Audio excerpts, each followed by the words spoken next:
Roy, good morning guys. Balik ako ni. This is a Shulshera Pabagdos near Gardens and Restaurant. Oh, very nice kayo Oh, this is start. May pagsugod dire.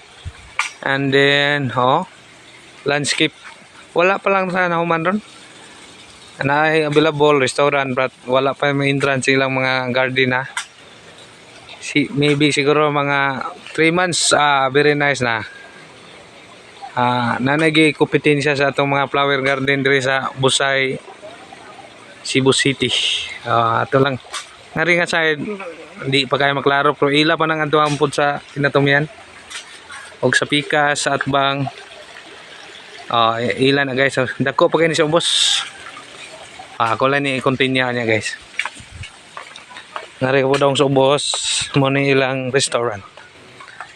Yes.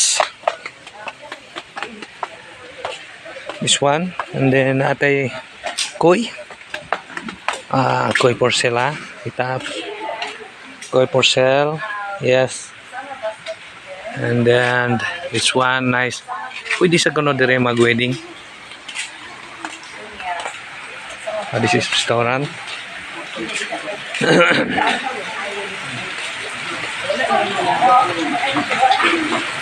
Muna ako mga guest. May pa diri dahil bugnaw kayo dahil. Ini nataka doon sa restaurant. May ang view na ngutan ako sa usa mga empleyado, British daw, British ang owner ngayon. And they'll still develop. Mga pure months open na sila. Mani Shulshera. Ako nila mani ang restaurant area.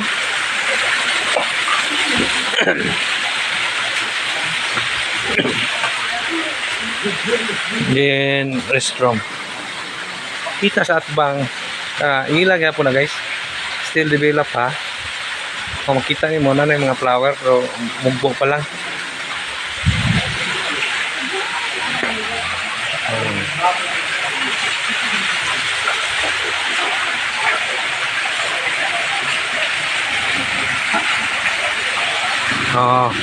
Guys, kita niyo mo koi guys.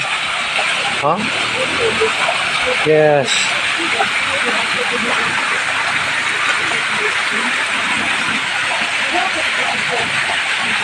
Kita nyo guys, ilang garden. 100 fish pond, Well, positive. Kita nyo koi.